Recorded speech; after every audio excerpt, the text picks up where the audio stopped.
Ich wünschte, es wäre Nacht oder die Preußen kämen. Oh, ich glaube, da sind sie schon. Ja, die Preußen sind da. Und auch ein paar Franzosen.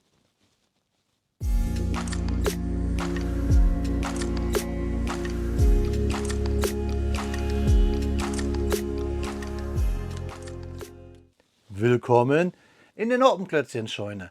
Mein Name ist Blockstar und Freunde, wir haben heute zum ersten Mal Minifiguren aus der Historical Collection Napoleonic Wars von Kobi auf den Bautisch. Die 290, nämlich die französischen Soldaten, 3 an der Zahl unterschiedlicher Gattungen, und die 294, die 3 unterschiedlichen preußischen Soldaten. Das sind meine ersten Videos zur Napoleonic Wars Serie von Kobi. Ich kann euch versprechen, es gibt hier noch etwas anderes Großes, aber auf diese Figuren hier habe ich mich eine ganze Zeit gefreut und deswegen schauen wir uns diese hier zum ersten Mal in dieser Serie auf meinem Bautisch genauer an.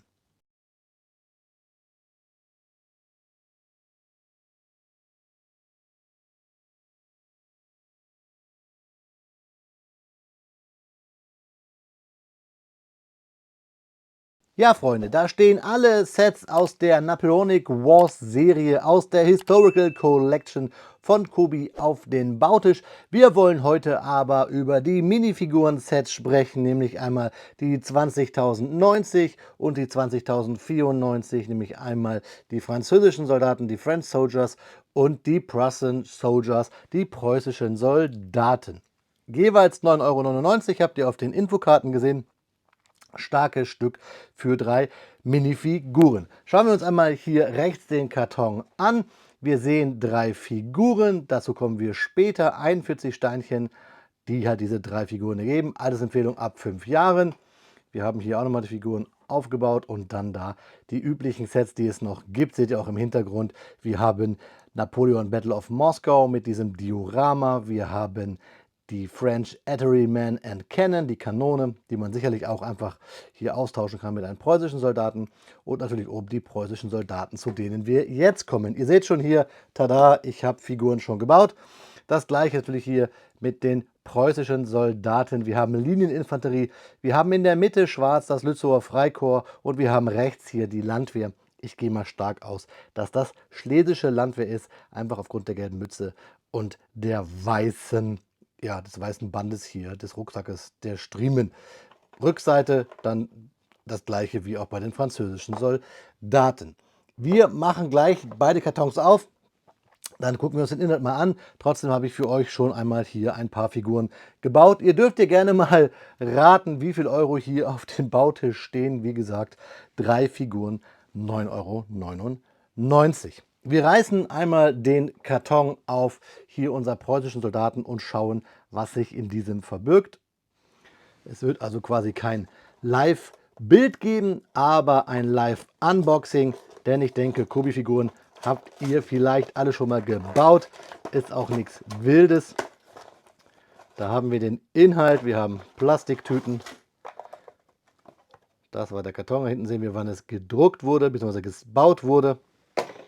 Wir haben eine immer gleiche Anleitung bei Kobi Minifiguren, das heißt, wir stecken die Stiefel in die Beine, dann an das Unterteil in den Torso und dann den Kopf drauf. Wir müssen natürlich bei diesen historischen Figuren darauf achten, dass wir, ja, die richtigen Stiefel anbringen an den richtigen Hosen. Hier seht ihr es, die preußischen Figuren. Und das gleiche machen wir auch noch natürlich mit den französischen. Und während ich das hier sage, habe ich mich entschlossen, doch hier einfach für euch gleich einen quasi Speedbild zu machen, damit ihr auch vielleicht für die, die zuschauen, die noch nie Kobi-Figuren gebaut haben, auch sehen, wie so Minifiguren gebaut werden. Da ist auch wieder der Inhalt, beziehungsweise aus dem Karton. Hier sehen wir, wann es gepackt wurde. Alles im November. Und hier sehen wir dann die schön bedruckten Chacos, die schön bedruckten Oberteile, die Gesichter. Hier die ganzen Schulterstücke, diese Bömmel, die Bajonette und hier auch wieder die Hosen und die Stiefel. Wie gesagt, da muss man aufpassen, denn die Anleitung ist hier immer sehr grob und neutral gehalten und man muss hier wirklich nach den Bildern der Kartons gehen, wie eine Figur gebaut wird. Das als kleiner Tipp.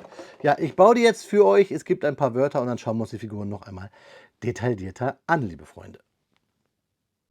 Speedbildzeit ist Faktenzeit und natürlich sprechen wir heute über die französischen und preußischen Soldaten in ihrer Ausprägung, so wie Kobi sie hier in diesen beiden Minifiguren Battle Packs, so nenne ich sie mal, uns hier darbietet. Fangen wir an mit den französischen, die unter anderem eine Figur der Voltigeure enthält.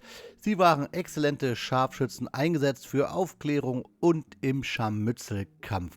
Sie trugen blaue Uniform und Hosen und waren an grünen Schulterstücken, den Epauletten und einem mit einem Signalhorn verzierten Tschako, das ist der schwarze große Hut, zu erkennen. Ebenfalls im Figurenpack auf der französischen Seite haben wir die berühmten Grenadiere. Sie waren eine Infanterie-Eliteeinheit, bestehend aus den größten und stärksten Soldaten der damaligen Zeit auf Seiten Frankreichs. Ursprünglich auf das Werfen von Granaten spezialisiert, daher auch der Name Grenadiere, entwickelten sie sich im Laufe der Zeit zu einer Sturmtruppe. Ihre Uniform bestand aus einer dunkelblauen Jacke mit weißen und roten Revers, weißen Hosen und einer hohen Mütze, oft mit einem roten Bommel. Und den Typ Grenadiere gibt es heute ja auch zum Beispiel in der Bundeswehr. Dann haben wir noch die berühmten Füsiliere auf Seite der Franzosen in unserem Figurenpack. Sie bildeten den Kern der Linieninfanterie, also in Reihe aufgestellte Soldaten, und stellten die Kampfkraft der Armee, quasi das Gros, das Rückgrat. Die Uniform der Füsiliere bestand aus dunkelblauen Jacken und weißen Hosen. Sie trugen Tschakos aus schwarzem Filz, verziert mit einem Adler und der Regimentsnummer. Sprechen wir jetzt natürlich über die Ausprägung, die Figuren, die wir im Pack auf Seite der Preußen behalten. Da haben wir auch einen Linieninfanterist, ein typischer Vertreter der regulären preußischen Armee in dunkelblauer Jacke mit weiß-braunen Patronentaschen, grauer Hose und hohen Lederstiefeln. Auf dem Kopf trägt er einen klassischen Tschako mit Bommel und auf den Rücken einen Tornister. Bewaffnet mit Muskete und Bajonett wirkt er wie ein lebendiges Fragment der preußischen Kriegsmaschinerie, trainiert, ernst und kampfbereit. Und das hat Kobi wirklich gut in den Gesichtern rübergebracht. Dann haben wir ganz in Schwarz einen Soldaten aus Lützows Freikorps. Ein Freiwilliger einer der romantischsten Formationen der napoleonischen Ära, bekannt für ihre schwarzen Uniformen. Sein Mantel flatterte im Matsch wie ein Schatten und der hohe schwarze Tschako mit weißen Bommel fiel sofort ins Auge. Auf den Rücken trug er einen Militärrucksack und in den Händen kampfbereit ein Gewehr mit Bajonett. Lützows Freikorps wurde 1813 während der Befreiungskriege gegen Napoleon gegründet und bestand überwiegend, wie es schon sagt, aus Freiwilligen. Und dann ganz klassisch einen preußischen Infanteristen. Ich tippe hier auf schlesische Landwehr. Gekleidet in einer dunkelblauen Uniform mit weißen Patronentaschen und gelben Akzenten an Kragen und Schulterstücken. Auf dem Kopf trägt er eine typische preußische Mütze in Blau mit gelben Streifen. In seinen Händen hält er ein Gewehr mit aufgepflanztem Bajonett. Seine Haltung und Bewaffnung lassen keinen Zweifel. Dieser Soldat ist jederzeit zum Kampf bereit, um seine Heimat, hier vielleicht Schlesien, zu verteidigen. Generell ist das immer so nicht so einfach, Uniformen zuzuordnen, da dort oft fast jede Region, jedes Land, jede Unterregion, jede Waffengattung andere Farben hatten und diese auch teilweise gewechselt sind. Hier bei der schlesischen Landwehr haben wir die gelbe Farbe, die aber im Allgemeinen auch oft für die Kavallerie genutzt wurde, wobei auf preußischer Seite später auch dann das Rot dazu kam. Ihr seht, Waffengattungen haben auch oft im Laufe der Zeit, auch in sehr kurzer Zeit, oft die Farbe gewechselt. Dies war ein kurzer Überblick, wir sprechen aber gleich nochmal drüber, Freunde. Jetzt schauen wir uns die Figuren im Detail an. Ja, Freunde, circa 10 Minuten habe ich gebraucht, um die jeweils 3 Soldaten pro Verpackung einmal zu bauen. Bei jedem dieser 3 Figuren in einem Pack jeweils sind Steine übergeblieben. Bei den Franzosen hier 3 dieser Bommel. und bei den Preußen ein weißer Bommel. Ich weiß nicht, wofür man den bei Kobi gebrauchen kann, aber naja, mehr Steine zu haben, ist ja immer gut. Fangen wir wieder links an mit vielleicht den typischen Vertreter, nämlich hier unseren preußischen Linieninfanterist. Sieht richtig cool aus mit den vielen Drucken, der grauen Hose mit seinem Nachtgesteck, seiner Decke rund um den Bauch getragen, mit seiner Uniform, mit den weißen Riemen, dem Rucksack, den man sicherlich auch für viele andere Kobi-Figuren gebrauchen kann, und dann den schwarz-weißen Taco mit dem weißen Bommel und natürlich hier der Muskete des Gewehres mit Bajonett. Dann vielleicht aus deutscher Sicht die vielleicht interessanteste Figur, weil sie eigentlich historisch gesehen sagt man, ein Grundmerkmal ist, warum wir heute unsere schwarz-rot-goldene Flagge haben, nämlich der Soldat des Freikorps von Lützow mit schwarzen Tschako, auch weißen Bommel, mit goldenen Knöpfen, mit roten Absätzen, so hat man gesagt, und deswegen hat hier diese Uniform dann den Ausschlag gegeben, die schwarz-rot-goldene Flagge zu nehmen. Ihr seht an der Figur auch hier wirklich schwarz, die goldenen Knöpfe und hier hinten die roten Ablässe. Also richtig cool mit Rock, kurzen Schuhen und dunklen Rucksack und auch hier mit schönen typischen preußischen Bart, wie man sich das so vorstellt, und mit dem Bajonett an der Muskete. Und dann die Figur, die so ein bisschen auch modern schon aussieht. Ich gehe davon aus, wie gesagt, dass wir hier einen Landwehrsoldaten haben, auch mit Rock, mit natürlich Muskete und Bajonett, mit den weißen Riemen, den gelben Litzen, dem Helm, natürlich die Mütze mit gelbem Band und das preußische Kreuz da oben und auch so einen typischen preußischen Bart. Also wirklich hier viele Details gedruckt. Alle natürlich mit den Jumpern, mit den Transclear-Jumpern hier 2x2. Richtig super. Kommen wir zu den Franzosen, die etwas bunter daherkommen, auch aufgrund ihrer Uniform. Hier unseren Voltigeur mit dem Signalhorn auf der Mütze, gelben Hemd bzw. Kragen, dann den grünen Schulterklappen, so nenne ich es mal, den weißen Riemen, golden, weiße, silberne Knöpfe, so sieht das Haus aus. Auf jeden Fall eine ganze Menge Drucke, den Tornister und den schwarz-goldenen Tschako, so will ich es mal sagen, auch mit dem roten Kreis hier in der Kokarde an diesem Signalhorn an der Mütze. Dann der vielleicht berühmteste französische Soldat, der Grenadier. Starke, große Menschen, die wirklich früher mal Granaten geworfen haben. Daher der Name. Ich will mal gucken, ob man hier vielleicht so eine rote Kugel in die Hand drücken kann. Dann hätte man hier vielleicht so eine Art Granate, auch wenn rot wahrscheinlich das Falsche ist. Aber ja, passt in die Hand, auch wenn es noch nicht gehört. Ihr müsst sowieso ein bisschen aufpassen bei den Händen. Ich habe bei all den Figuren jetzt hier, die ich gebaut habe, einige dabei, die Stressmarken bekommen haben und deswegen ihre Gewehre alle gar nicht mehr so richtig halten können. Das ist schlecht gelöst bei Kobi. Also da ist zu viel Gewehr rein und raus schädlich. Hier an der Hand geht es jetzt, aber einige meiner Figuren haben das.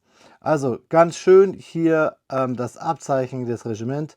Wir haben hier die roten Schulterklappen, roten Kragen, weißes Brusttaschen nach außen klappt mit goldenen Knöpfen und dann weiße Riemen und der Tornister und weiße Hose und schwarze Schuhe und dann das Gewehr mit dem Bajonett.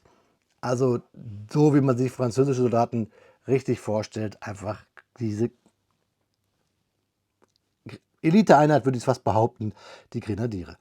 Und dann hier unsere Füsiliere, den Kern der Linieninfanterie, wie ich euch das vorhin schon gesagt habe, auch wieder mit Bajonett, Tornister, weißer Hose, schwarzen Stiefeln und auch wieder mit weißer Brust, goldenen Knöpfen, roten Kragen, wieder einen schönen Bart, aber schwarz-goldenen Tschako mit blauen Bömmel. Ihr bekommt gleich noch auf jeden Fall Detailbilder von meinen Figuren hier. Natürlich nicht von allen. Eigentlich, wenn man so guckt, sind es trotzdem zu wenige, auch wenn ich jetzt ja hier 5 Sets mir von jeder Sorte gekauft habe, aber eigentlich, wenn man so eine richtige Armee sich bauen möchte, geht das richtig ins Geld hier bei Kobi.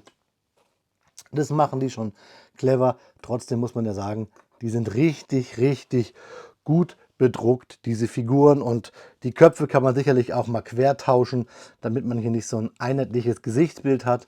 Und ich will mal schauen, ob ich hier irgendwo eine Figur habe, wo ich das Gewehr so reingeklemmt habe, wo man sieht, dass die Hand eine Stressmarke hat. Nee. Ich suche euch das noch raus und dann besprechen wir das gleich nach den Detailbildern, wenn wir uns in die Augen schauen, liebe Freunde. Ordnung muss sein. Liebe Kanalmitglieder, vielen lieben Dank für euren Support, für eure Unterstützung, ohne die ich mir vielleicht gar nicht so viele Figuren dieser Kobi-Serie hätte kaufen können. Deswegen ganz fettes Merci an jeden einzelnen von euch für eure Unterstützung, aber auch an alle anderen Abonnenten, Kommentarschreiber, Liker oder an alle, die sich gerne über das Thema Kobi oder meinen Kanal unterhalten. Danke, ihr seid die geilsten, liebe Freunde. Ja, liebe Freunde, wie immer an dieser Stelle Detailbilder und wie versprochen schauen wir uns alle 6 Figuren noch einmal gemeinsam an. Ihr dürft hier aber unabhängig von meiner Meinung euch ein Bild bilden. Lasst mich aber gerne wissen, was ihr von dieser Serie haltet. Welches dieser Sets, die ich euch gerade schon alle einmal kurz im Hintergrund gezeigt habe, soll ich euch als nächstes vorstellen? Vielleicht die HMS Victory oder das Diorama zur Schlacht von Moskau bzw. vor den Pyramiden oder die französische Kanone. Lasst es mich einfach gerne wissen. Und dann ganz wichtig, liebe Freunde, was wollen wir denn noch in dieser Serie sehen? Kobi hat damit ja ein weites Themenfeld aufgebracht und ich denke da zum Beispiel an britische Linieninfanterie. Britische Soldaten fehlen doch total. Kavallerie haben wir noch gar nicht gesehen. Was ist mit russischen oder preußischen Soldaten in anderer Ausprägung? Und ganz wichtig, Österreicher haben wir auch noch nicht gesehen. Lasst es mich gerne wissen. Ich würde es Kobi nämlich gerne einmal schreiben, was sich die Community wünscht. Daher haut in die Kommentare, liebe Freunde. Ja, Freunde, das ist das Video schneller zu Ende, als dass man noch mehr Geld ausgeben möchte, um sich solche coolen Figuren kaufen zu wollen. Kobi ist ja, was den Druck der Minifiguren angeht, wirklich, wirklich hier auf dem Weg, eine der Spitzenfiguren, was Minifiguren angeht, im Klemmbaustein-Bereich einzunehmen. Passend dazu dann hier die Soldaten aus den napoleonischen Kriegen. Mir gefallen sie. Ich habe es euch schon so oft in den Videos gesehen und jeder, der mich verfolgt, weiß, ich habe einen langen Weg gegangen von der heißgeliebten Lego-Figur zu der immer besser werdenden Kobi-Figur. Und ich kriege bei diesen beiden Sets absolute Hardcore-Stratego-Vibes, wenn ihr wisst, was ich meine. Der Preis ist natürlich eine Thematik, darüber müssen wir sprechen. Gerne Kobi, auch größere Figurensets. Es gibt ja bald eins mit der Thematik Stalingrad oder wir hatten auch schon das von Iwo Jima. Aber in diesem Bereich wären so 5 bis 10 Figuren mit einem bestimmten Hintergrund, einem Set, vielleicht einer preußischen Kanone statt einer französischen, vielleicht ganz angebracht. Schreibt mir eure Meinung gerne mal unten in die Kommentare. Was hattet ihr von diesen Figuren und wie fandet ihr es mal, dass ich ein ganzes Video nur für Figurenpacks gemacht habe? Lasst mich das alles gerne wissen. Der YouTube-Algorithmus ist genauso störrisch wie ein Zugesel einer, ja, vielleicht französischen Kanone. Deswegen gerne 7 Wörter in einen Kommentar, Daumen hoch. Wenn ihr doppelt den Daumen drückt, gibt es einen Hype. Dann geht dieses Video ab wie eine Kanone bei Austerlitz. Ich würde mich freuen, wenn ihr mir einfach Feedback gibt zu der Serie von Kobi und natürlich zu meinen Videos. In diesem Sinne, Freunde, Gewaltmarsch à la Napoleon. Ich sage euch dann, ja, was sagt man eigentlich, wenn man zu Fuß geht? Das weiß ich gar nicht. Eine gute Zeit, holt euch keine Blasen. Eine schöne Wanderung. Auf Wiederbauen, euer Freund, der Blockstar.